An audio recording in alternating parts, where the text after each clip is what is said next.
benn waxtu ci télévision Futurs Médias daleen ak jàmm ci xibaaru diggi bëccëg bi dina bokk ci nañuy waxtaane feebar bi ñuy duppee dengue ñu ne nag am na ñetti cas yu bees ci ñuy nemmeeku foofe ci Touba mu yokk lim bi ci juróom fukk ak juróom-ñaari nit yoo xam ne rek feebar bi dal na leen jamono ji ñuy wax ak yéen lu toll ci ñaari téeméeru agent yu service d'hygiène ñoo ngi ca biir dëkk ba rek di pompek ngir mën a xeex ak yooyu ministère de la santé kay agent am démb ñu ngi doon jàmmarlook ak taskatu xibaar yi fas yéene rek fësal matuwaay yi nga xam ne jël nañ ko rek ngir mën a dàkkal boobule feebar. bu ñuy wax ci wàllu napp bi seetlu bi mooy bëri na ay mool yi nga xam ne danañ faral di réer ci biir géej gi ci ñaari at yi ñu weesu ñu xayma ko ci ñaari téeméer ak ñaar fukk ak juróom-benn ci tax na rek waa Greenpeace amal ci ab liggéey gëstu ci ab documentaire ñu dem taseek ñi nga xam ne ñooy waajur ñi ci loru ci loolu nag li ñu bëgg rek mooy gën a ñaax mool yooyee ñu jël seen matuwaay ngir moytandiku li ni mel ci jamono jooju nag fële ca banlieue ba ñu ngi def seen kem kàttan tamit ngir fexe ba li nga xam ne gone yi faral di lab ci biir géej gi ñu mën ko dàkkal ndax seetlu bi mooy juróom fukk ak juróom benn nit ñoo fi faatu géejewaay daanaka juróom fukk yëpp fa lañ doon yeewoo. université virtuelle bu Sénégal jàngalekat yi ne juróom ñaari weer a ngi jotuñu benn yoon payoor ba tax na rek ñu sàkku ci nguur gi ñu indi ci ay matuwaay yu mët bu ko moyul nag fii ak semaine dinañ wàcc mbedd mi fësal bu baax a baax ci yeneen anam li nga xam ne jamono ji mooy méttit bi ñuy dund dinañ dem fële ca diwaanu Mbey nekk ci commune bu Bambilor ñooñu nag ñoo jóg taxaw rek li ñu bëgg mooy ñu suuf si nga xam ne moom lañ leen bàyyi kenn bañ ko laal dañu gis ne jamono ji promoteur immobilier guddeeg bëccëg ñoo fa rek fexe ba xool yoon bi ñuy am ngir mën a caxatee seen suuf boobu ñoom nag ñu gis ne loolu du ci dal benn yoon ndax loolu rek moo leen desee mbokk yi loolu mooy ponk yi boo leen taaxirloo tuuti ñu faram-fàcce ko.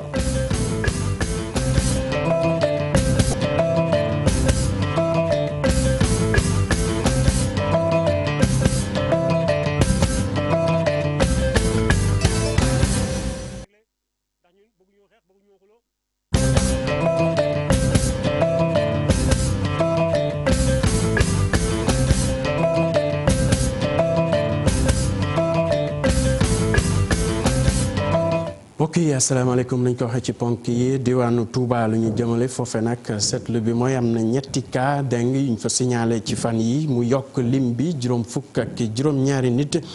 yoo xam ne rek feebar bi dal na leen jamono ji nag ñuy wax ak yéen lu toll ci ñaari téeméeru agent yu service d'hygiène ñu ngi ca biir Touba di pomper rek di def li ni mel ngir mën a dàkkal li nga xam ne mooy feebar boobee ñoom nag li ñu bëgg njëkk ci mooy fexe ba yooyu yi nga xam ne ñu ngi fay nemmeeku rek ñu bañ a law ci jamono jooju nag fii ci Ndakaaru ministère de la santé nekkoon na tamit ci conférence de presse di fësal rek li nga xam ne matuwaay yi ñu nar a jël ngir xeex lépp lu aju ci dengue fii ci Sénégal dinañ ci fas yéene dugal ay jumtuwaay yu mat sëkk ñu teewlu kenn ci ñoom ci micro Cheikh Hassana Fall image Modou Diop.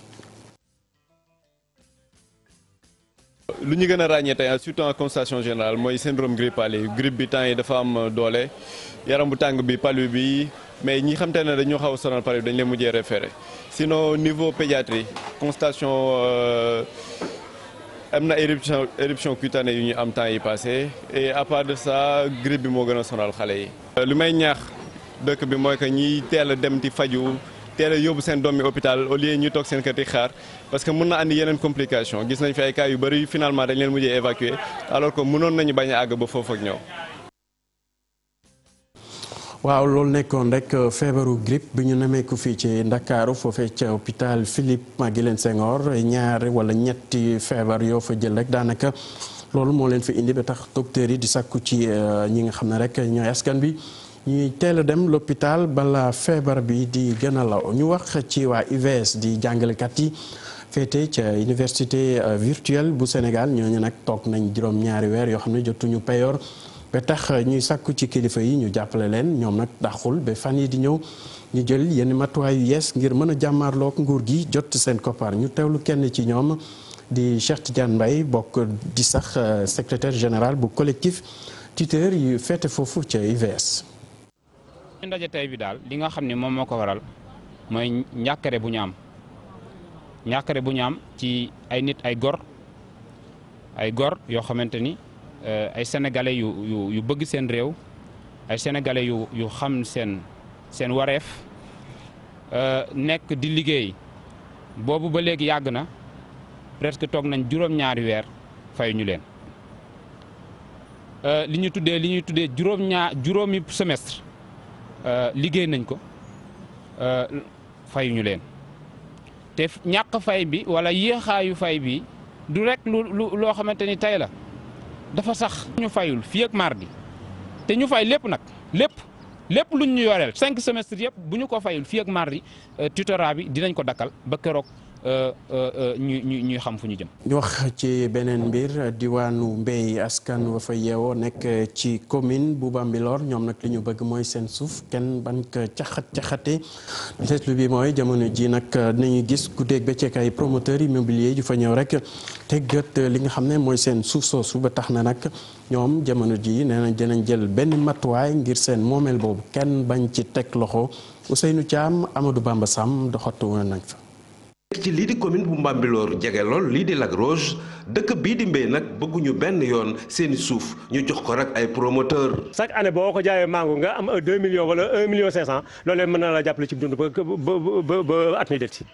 comme ñun nga ay béykat la ñu yaakaar lu ñun mbéy dañoo bëgg ñu bàyyi ñoog suñuy suuf ndax lépp loo xam ne ñu def te waxante nañu itam duñ ci mën a d'accord ma ne mais sous-préfet laa mën a wax ne moo fi ñëw ak préfet waaw ñoo fi ñëw. bi ma demee demandé droit réel bi itam maanaam gis nañu ñu ko jox. bi ma ko vérifié 60 hectares la. comme président mooy ndey ñi ñëpp kay moom lañu koy dis moom moo xam ne mu koy réglé ndax ñun bëgguñu xeex bëgguñu xuloo te waaw ñu bàyyi suñu suuf. lii di mbéy doon lii di activité bi nga xam ne bii moom mooy dundal woowu askanu mbéy looloo tax nag ñoom ñu bëgg a barab boobu rek ñu jagleel ko lii di mbéy kese. waa tey dañu am naxar. ndax li tax ñu am naxar moo di dañu ñëw bëgg a jël suñu ay suuf te duñ ko nangu ndax ñun amuñu bureau bu ñuy liggéeyee suuf si mooy suñu bureau suuf si lañ yaakaar tey moom lañ yaakaar suba ndaxte suñu doom yi di jàngi sax si mbay mii la ñuy yaakaar di leen jox ay paas ñuy dem a ñëw seen yaay yi si lañ yaakaar tamit pour togg ko yekk ñuy lekk seen baay yi bu ñu xëyee seen bureau mooy tool yi kon tey bu ñu ñëwee nar ñoo néewal doole dina metti suñu côté président Macky Sall ñu ngi koy wax ne que fii ba mu toogee ba léegi nit ñi moom lañ àndal kon nag warul la seetaan ñu ñuy néewal doole di wañ suñu loxo di jël suñu alal di si tëdd jekkul jaaru duñ ko nangu nag waaw amul nag lu mu ñu jaralul nag lu mu laaj lu nekk rek ñoo ngi si tey fii ba suba ndax nag lii lañ am moom lañ yaakaar. ñu fàttali ko ne zone boobu depuis ñu xam leen ne dinañ fa taxawal lii di pôle urbain bu Lac Rose nag daanaka suuf sa fa nekk nag ñii di promoteurs yi dañ koo teg ay bët. ñu dem ba ca diwaanu Podor wax ci li nga xam ne matuwaay nguuru Sénégal fas yéene jël ngir lépp lu waju ci wàllu daay ñu mën ko dàkkal foofu nag li ñu gis mooy daay yooyee day faral di sonal askan bi rawatina ñi nga xam ne ñoo yëngu ci wàllu càmm mi Abdoulaye Daouda Diallo di jëwriñ bi ñu denk lépp lu waju ci infrastructure fii ci réew mi amoon fa ab doxub nemmeeku rek yëkkati kàddu jëmale ci li ni mel ne nguuru Sénégal dinañ def seen kem kàttan ngir jàppale ñooñe ci boobule jafe-jafe ñu teewlu ko ci micro Ousseynou Diop. bu ñu constaté ne que taw mi ren alhamdulilah rabbil alamin bëri na lool mais surtout que gàncax bi dafa bëri gàncax bi dafa bëri si dëkk bi ñu xalaat ne que dañu ko war a aar parce que période bu toll nii à chaque fois su ñëwee dañu doon jànkalteel ay feux de brousse ren président de la république mu ne c'est vrai que ministère de l'environnement mu ngi si def ay efforts yu mag. communes yi ñu ngi si def ay efforts yu mag mais que état bi si boppam war na jël mbir mi en charge pour que au moins cette année gàncax bi ñu mun ko aar parce que daaw xam ngeen ne yëf mi métti woon na lool c'est surtout si pël yi léegi cette année dañu koy def incha allah maanaam ñu defar ay lu ñuy wax pare-feu yi loolu incha allah donc dinañu dimbale ñu conserver tapis boobu. loolu tamit lu ñu constaté la parce que xam ngeen ne que suñu dispensaires yi ak suñu l'hôpital yi c'est vrai que état mu ngi si def effort yu mag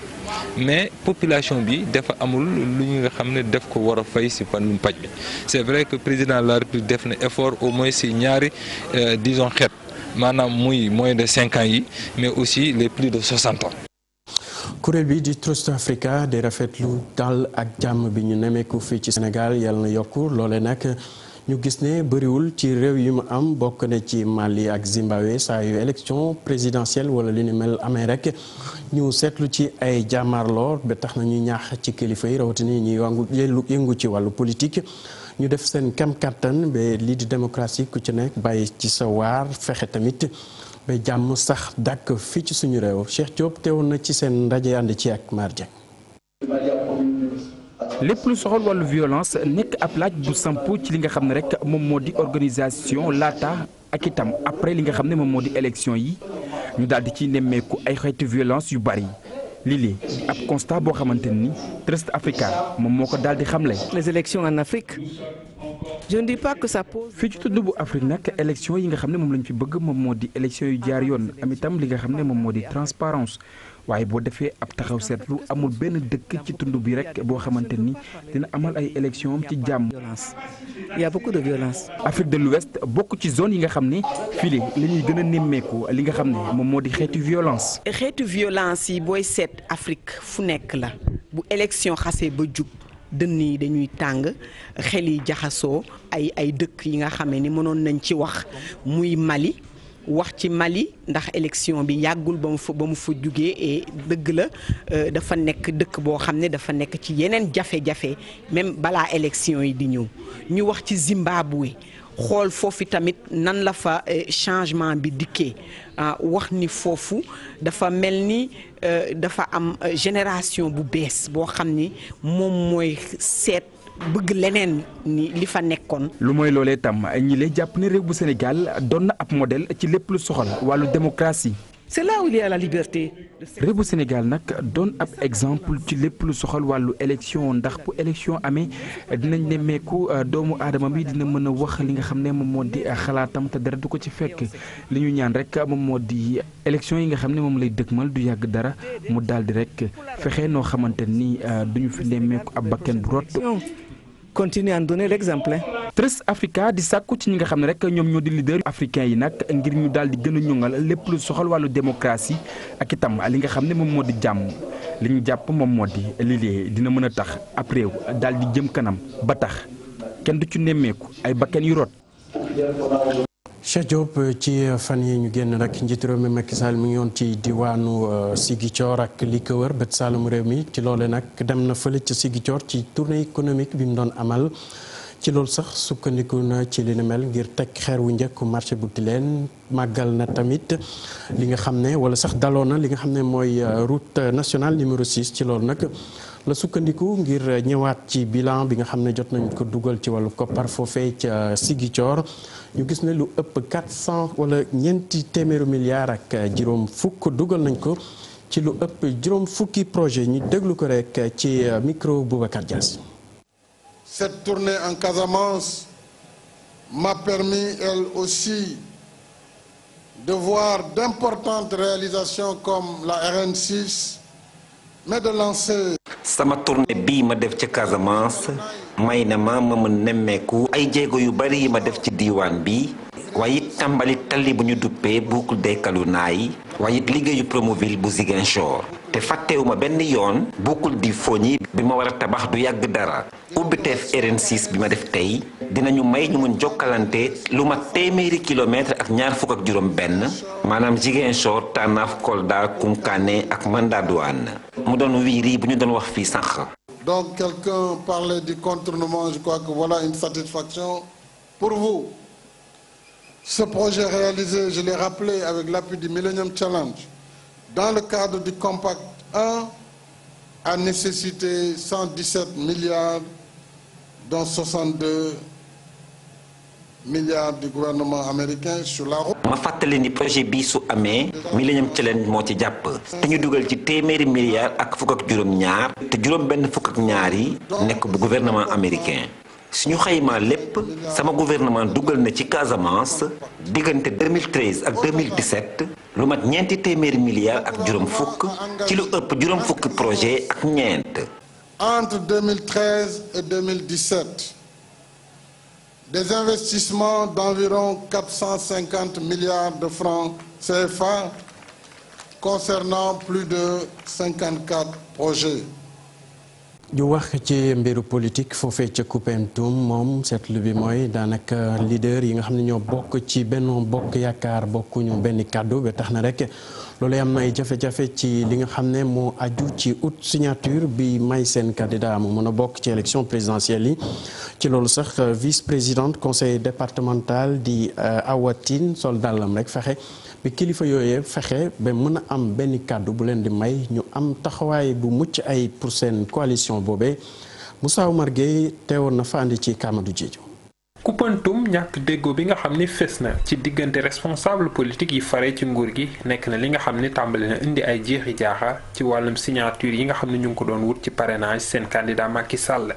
mu nekk benn situation boo xam ni ci gis-gisu première vice-présidente conseil départemental Awa Tine buñ ci jógul bu teel dina indi ay jeexi jaaxa ëllëg si biir.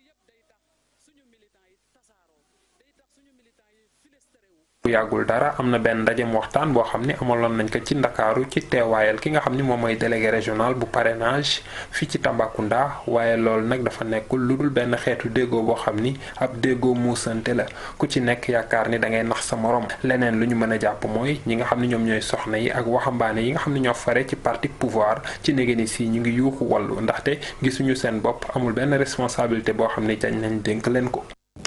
at bu nekk dañuy nemmeeku bëri mool yi nga xam ne rek dañuy des ci biir géej gi loole nag waa Greenpeace amal ci ab liggéey bu mucc ayib ci wàllu documentaire ñu war rek ci li nga xam ne jafe-jafe yi koy faral di indi jox kàddu gi tamit seeni ay mbokk ñaax tamit ñi nga xam ne ñooy yëngu ci wàllu géej gi ku ci nekk gën a farlu rek bu ko defee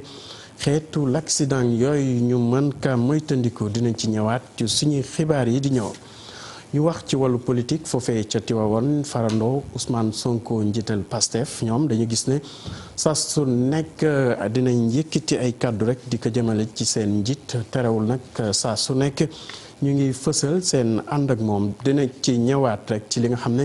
mooy suñu xibaar yi di ñëw ñu jeexale ko biiru tàggat yaram ak Conféges ñaar fukki fan ak ñaar jàpp ñaar fukki fan ak juróom-benn ci weeru octobre bi ñu nekk dinañ amal ab waajtaay li nga xamante ne rek mooy commission consultative formation cadre liñ ci jublu rek mooy gën a tàggat ñi nga xam ne ñooy yëngu ci wàllu sport ku ci nekk am jumtuwaay yi nga gën a yellool ngir amal sa liggéey ni mu gën a rafete Cheikh Sadibou Diarra fekkoon na ndaje bi ànd ci ak Pape Sangane Mbaye. Conféges sumb na liggéeyu plan ñeenti at bi muy amal. fii ba aljuma bii di ñëw fii si Ndakaaru ñu ngi amal lël jagleel ko formation bu cadre yi. Nous souhaitons que au cours de cette rencontre. bëgg nañu xamal ci ndaje mi li ñu jëlee ci instance francophonie yi li ci tegu mooy waajal suñu cadre yi yëngu ci mbirum sport ci wàllu ndaw yi ak ci loisir. Les cadres de jeunesse qui doivent intervenir. yokk wala former cadre yi si tàggat yaram yëpp Sénégal lu mu fullaal la. am nañ benn direction de la formation boo xam ne bi mi ngi def liggéey bu mucc ayib bërki démb rek la dem Thiès pour ubbi fa benn stage athlétisme 2e degré ni mu ko defee ci stage athlétisme 2e degré lañ koy defee ci 50 disciplines sportives yi nga xam ne moo nekk Sénégal donc ñi ngi yaan yàlla liggéey boobu su sottee dina nekk adjuvant pour mën a booster pratique sportive. Conféges moom fas yéene na indi ndimbalam ci Jeux olympiques yi ñu dëdmal. Le Maroc qui va être présent ci Maroc la ñuy amalee Jeux africains 2019 Cameroun moo ci topp ci atum 2021 gannaaw yooyu am na Jeux olympiques de la jeunesse 2022 fii ci Sénégal ci loolu suñu ndaw yi sax war nañ ci dugal seen loxo bu baax ci waajal athlète francophonie am na it leneen lu ñu soxal mooy moytuloo ndaw yi lii di immigration. intégrisme waaye waajal leen préparer leen ngir ñu mën a yëngu ci entrepreneuriat. ci diirub juróomi fan conférence bu ministre yu ndaw yi ak tàggat yaram yi làkk français dinañ def bilan at mii ñu jàll ba noppi jël ay dogal yu yees. Cheikh Sadibou Diarra ñu lay jaajëfal yéen tamit naka noonu ci teewlu beeg safo bi di leen ñaanal kenn lu jàmm ak bon appétit bu fekkee yéen a ngi ci bool bi ci ngeen jëf.